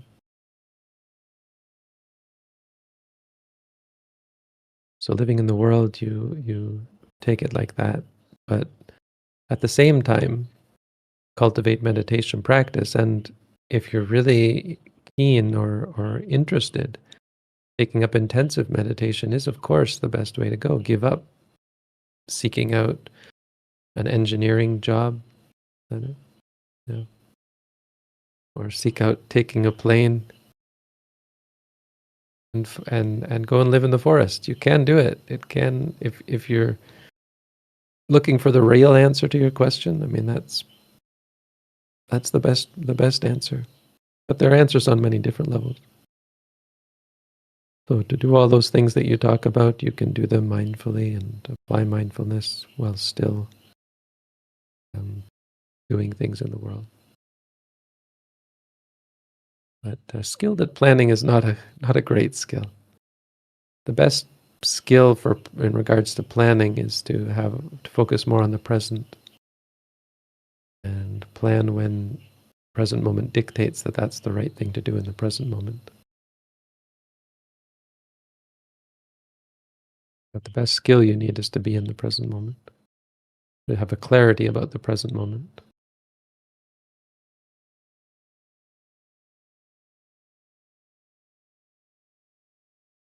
Because otherwise everything you do, including planning, is going to be tainted by the impurity of greed, of anger, of delusion. When you have the clarity of mind that comes from mindfulness, even your planning is pure. You don't plan with greed or anger or delusion.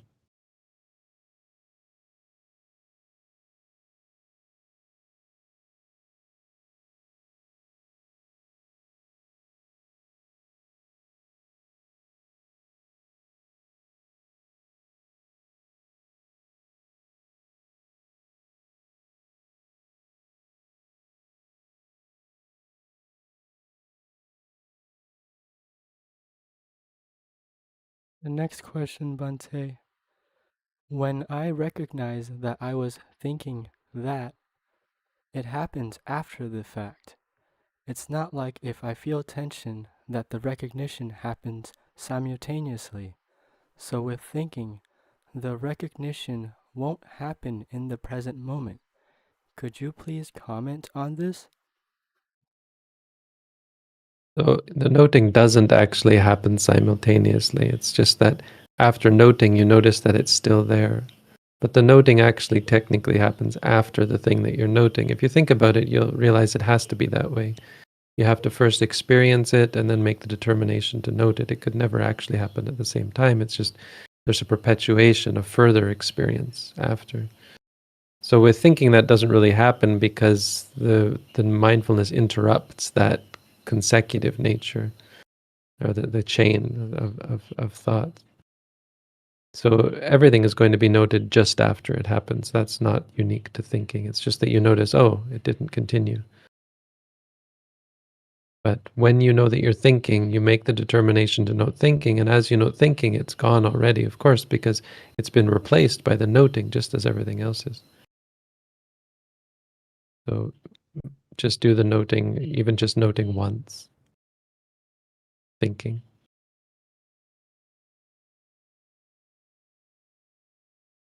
What you're trying to do with the noting is create the state of objectivity or clarity or exactitude about experiences, that they are what they are. So you remind yourself that's thinking, it straightens the mind from thinking, oh, that was good thinking or bad thinking or something I should pursue or something I should suppress. No, it's just thinking.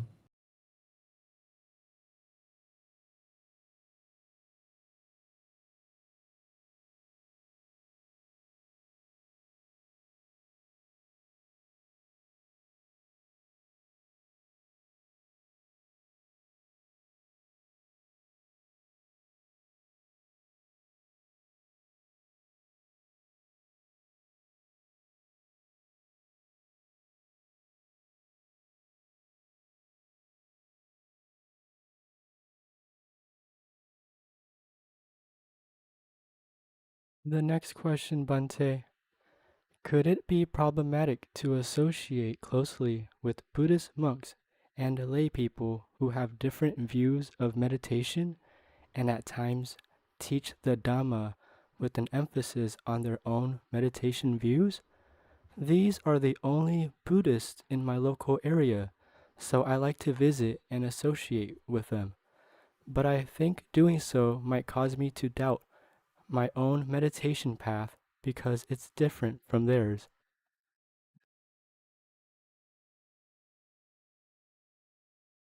Well, if you think put it in perspective, there's still a lot of great value in what you're suggesting. Because in perspective, if you compare it to the rest of the world, you're still dealing with people who are most likely in the top 1/100% of people or more. You're dealing with people who are keeping the precepts, if they're keeping the 5 precepts, which some don't. Some Buddhists do break the 5 precepts, so you could say they're not really Buddhist, but they call themselves Buddhist and do that. That's not a good thing. But if they're keeping the 5 precepts and they're practicing meditation, they're dedicated to seeing clearly, that's great. But it's really a very small problem to have something like doubting your meditation practice. I mean, in the long term, that's a problem, but it's far better than the problems that come from interacting with people who are gambling and drinking and partying and lying and cheating and killing and stealing. So it's not something to really be that concerned with. The doubt about your own practice is, well, it comes. I can only say Try your best to do intensive practice in whichever tradition you choose, and work towards freeing yourself from that doubt.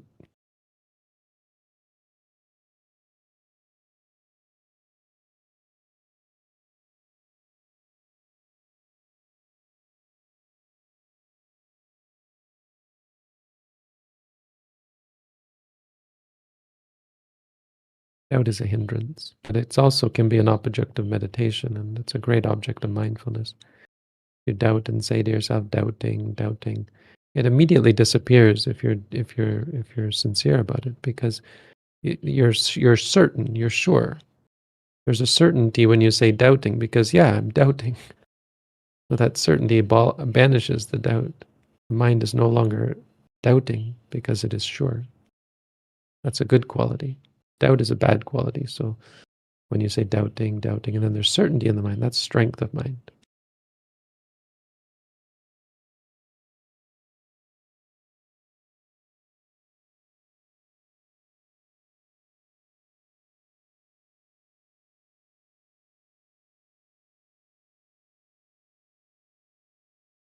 It's not ideal. I mean, at our center, if you want to stay here, you have to be practicing according to our tradition, and that's a good reason. It's because, as you say, there's confusion and doubt, and it's just problematic to, on a very subtle level, it's problematic to have people staying in the same center practicing different ways. I mean, it wouldn't be if it's just monks doing their own thing, but we have a meditation center here, and the introduction of people, of outsiders coming who are new and having to set up a program like this makes it just problematic to have anyone, even the monks. If we had monks staying who don't practice the same way, I don't think it's valuable. I don't think it's helpful.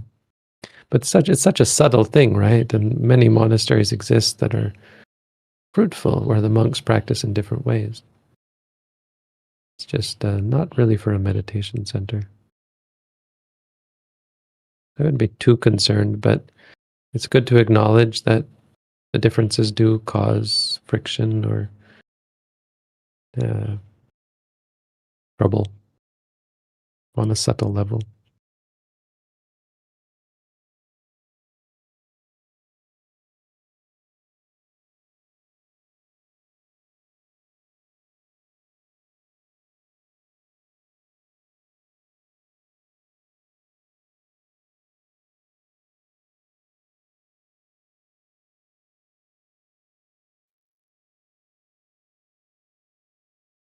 The next question, Bhante. I am seeing impermanence constantly in my meditation and feel like I am letting go and getting equanimity, but still see things in terms of people, places, and things. How does this change?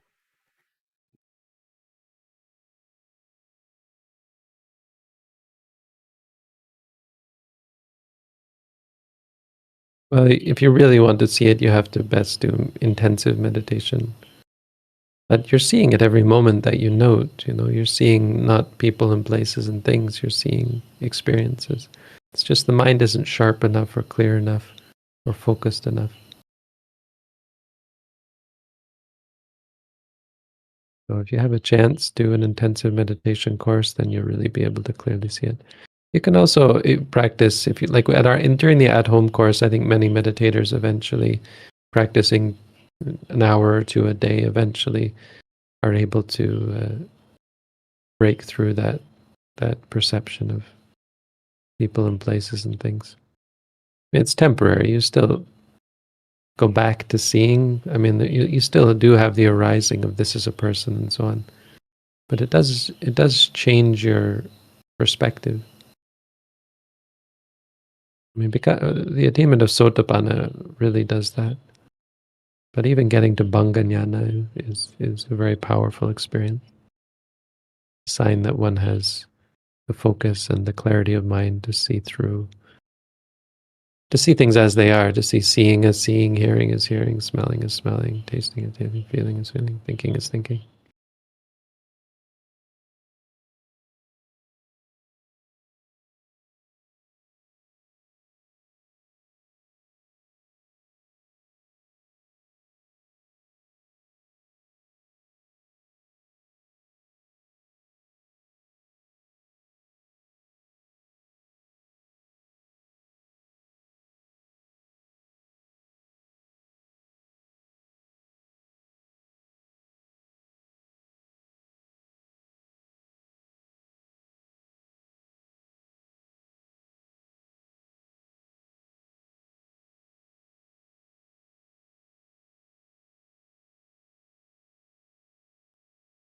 Bhante, the next question. What are your thoughts on hard determinism?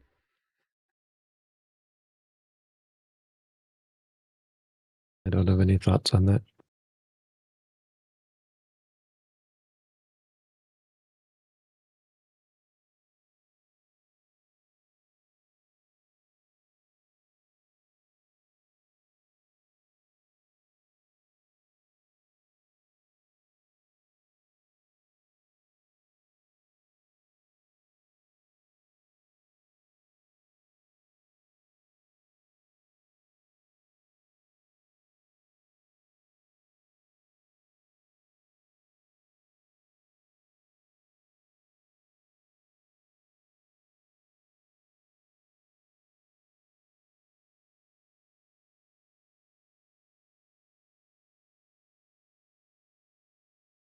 The next question, Bhante. What are your thoughts on meditating on sound, like crystal bowls, the sound of rain, or just the sounds of perception? What is it useful for?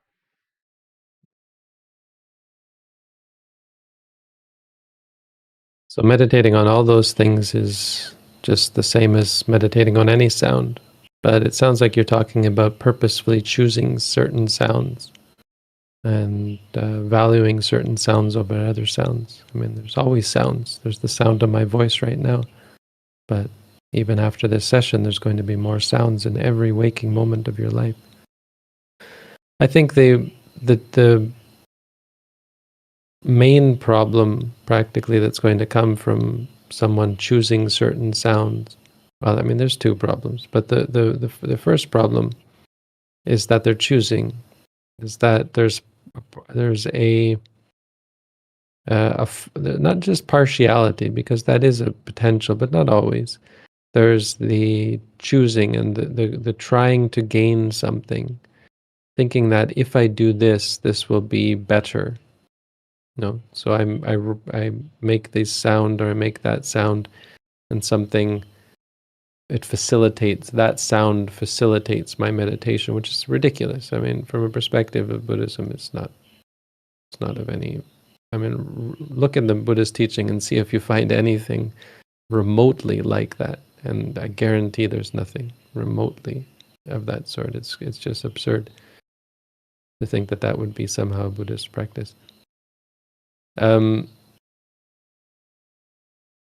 Because there's nothing special about certain sounds. There's nothing special about certain sights, sounds, smells, tastes, feelings, and thoughts. The other problem is the preference. So you'll like certain sounds and you'll enjoy them and you'll enjoy the feeling that they bring and so on.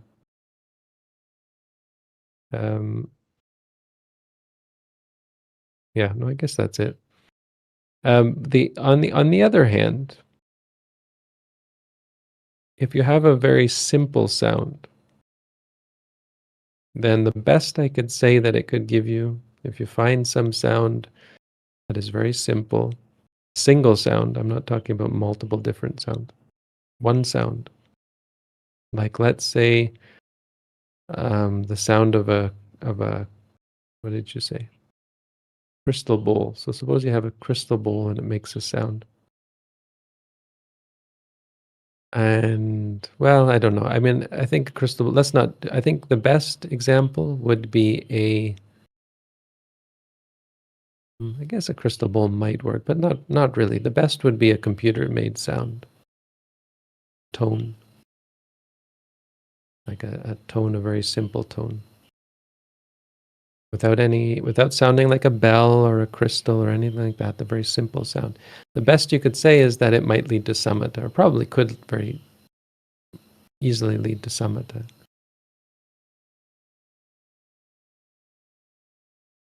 You could fixate on the sound. I don't know if it's possible, but you can fix it. See, the thing is, I'm basing this on the fact that you can fixate on a color. So I say you should not prefer one color over another, but it is true that if you want to cultivate samatha meditation, a single color is a good way to do that. So that's the best you could say about it. For our practice and the practice of mindfulness, it has no place. You have to focus on what you experience rather than trying to experience something to focus on.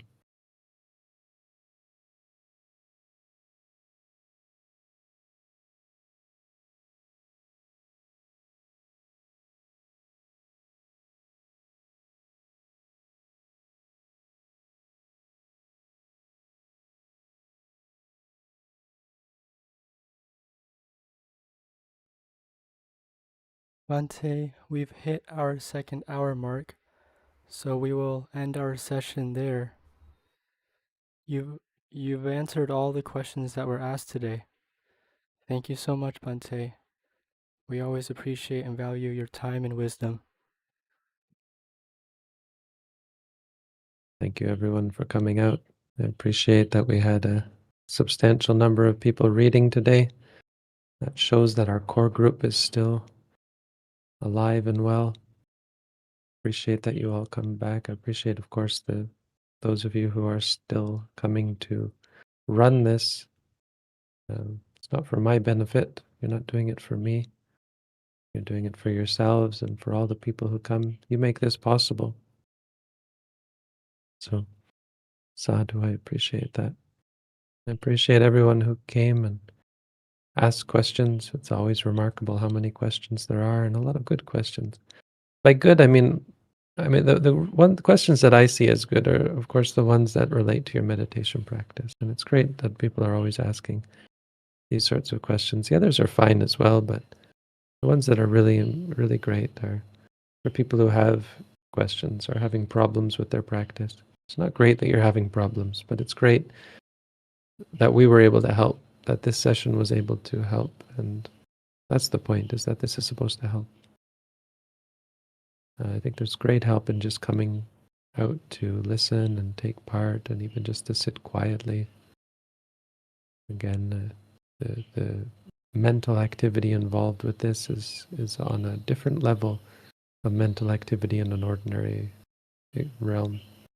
Many of you are probably with family this time of year, or going to be with family, and you find that the experiences that you have in the worldly realm with your families is often quite chaotic and fraught with greed and anger and delusion.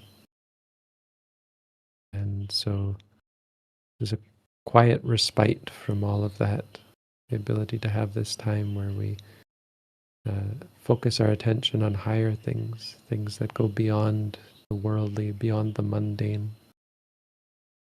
I hope this has been beneficial, and that many of you, or most of you, or everyone here was able to benefit from it spiritually, mentally, and find some measure of insight and peace.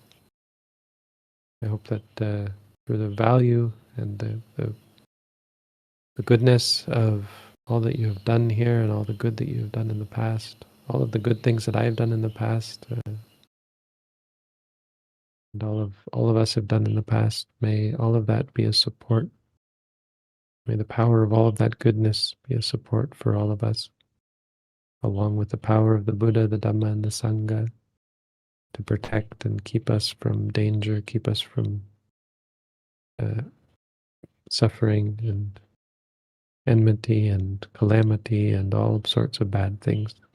May we all prosper in worldly things and in spiritual things, and dedicate ourselves to the practice of the Buddha's teaching and progress, and find success, find tranquility and insight and clarity of mind, and find wisdom to let go and to free ourselves from suffering, and attain Nibbana, the greatest peace that there is. Sadhu. Sadhu. Sadhu.